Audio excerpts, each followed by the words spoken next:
Universal Studios Hollywood has finally unveiled more details for the Fast and Furious Hollywood Drift roller coaster coming to the park in 2026.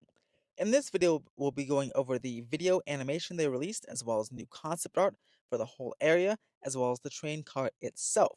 So, let's get started. Mega Movie Summer begins June 13th through August 10th, and you'll do a variety of activities, but one of them includes taking a photo with Dom's Charger in the upper lot.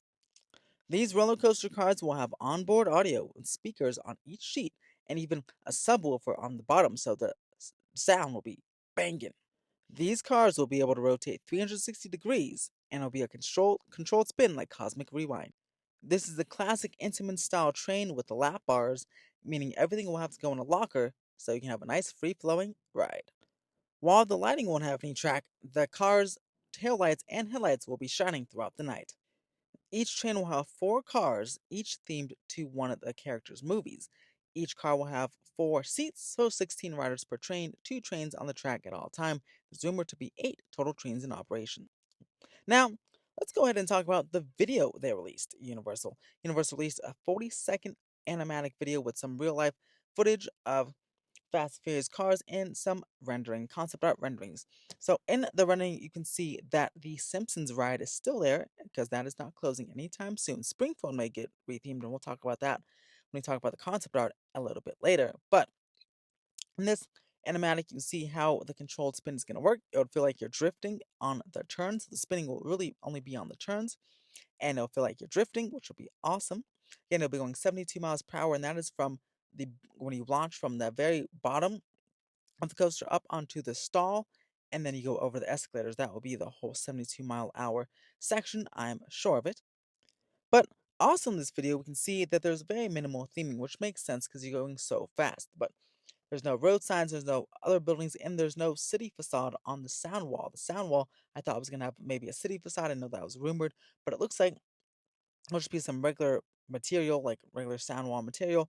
And I'm glad the sound wall's not going to go that high towards the beginning of the coaster. When you're at that first drop of the coaster, the sound wall is there, but it's not as high as it is when you're on the lower lot, which is good. That means you'll have a good view from the starway of the coaster from all angles.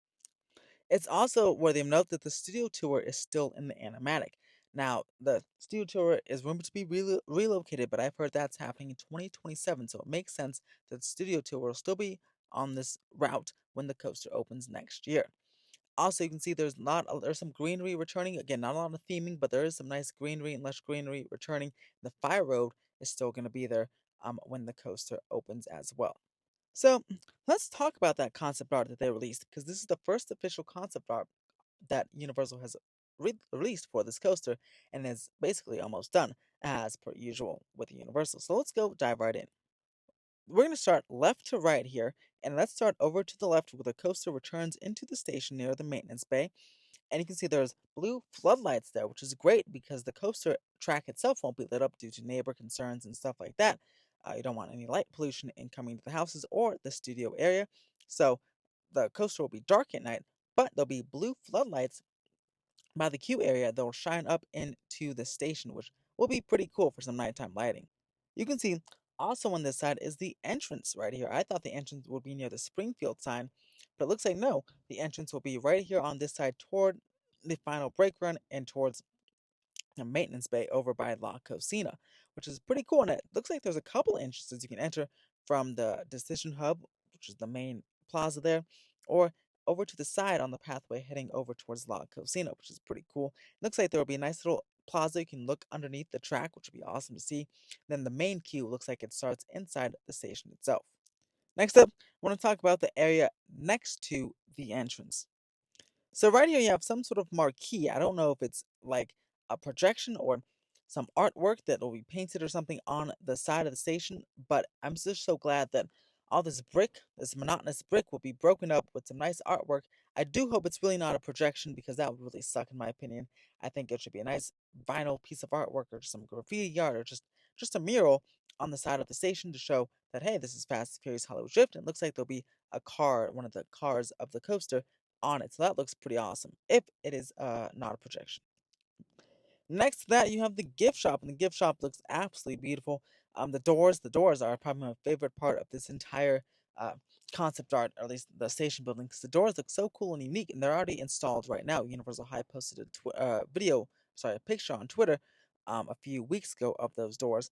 I do hope the gift shop does open a few months or weeks early, like it did with Secret Life for Pets, then they can go and sell some merch that, theme parks that like their money, so they can go sell some Hollywood Drift merch and Fast and Furious merch early, and then have those doors open and the gift shop open in that whole area open, because it's quite congested, with the congestion walls pushed out even more so for the few more weeks. So can't wait to get those walls down, the gift shop open, and our first piece of Hollywood Drift will be officially open. Hopefully that can open up again later on this summer or early fall. Now, next up, I want to talk about the extended queue. The extended queue is full of red tarps. I wish it was something a little bit better, of course, but it's not that bad. I guess it didn't. It worked out well with Super Nintendo World. It wasn't too bad with the tarps on the Mario Kart queue. So these will just be red tarps, I guess, and maybe they'll have some cool designs underneath them, like they do at Mario Kart. What do I wish was maybe a covered queue? Yes, but you know, take what we can get. I'm glad at least we'll get some shade instead of people standing out there in the sun, and hopefully we won't be out there for too long anyway.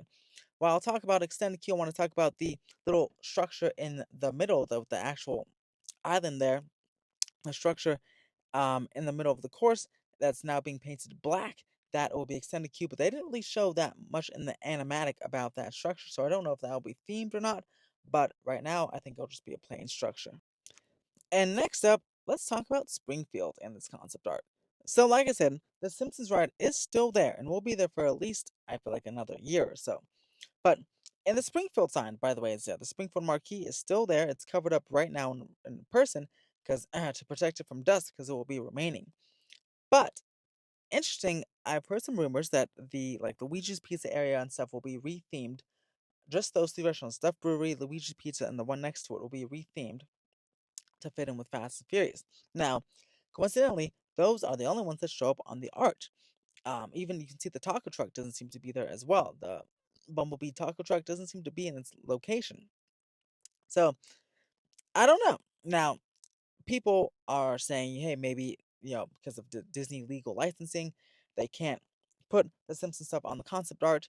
Um, you can put just generic buildings, and that could be true. But I do think that there's a strong possibility that those three buildings that we see in the concept art could be rethemed. Doesn't mean Springfield is going away, but I do think they could be rethemed to fit in with Fast and Furious and as the start of a transition from Springfield into something else. Springfield will be staying though, because the marquee sign is still there, and Lard Lad Donuts and all the restaurants inside Fast Food Boulevard will still be there as long as well as the Simpsons ride. So Springfield is not going away, but these three restaurants to the left side of Springfield may be rethemed. So that is it with this Fast and Furious little first look update. I'm so excited that Universal gave us a lot more than I thought. I thought we were just going to get a train reveal and that's it, but we got concept art, video, and more. So I'm super excited for this coaster to open in rumored February 2026. What is your favorite part of the art? Do you think Springfield's going away, or those three buildings are going away? Do you like the concept art? Do you think those are projections on the station building or a mural? Do you like the extended queue?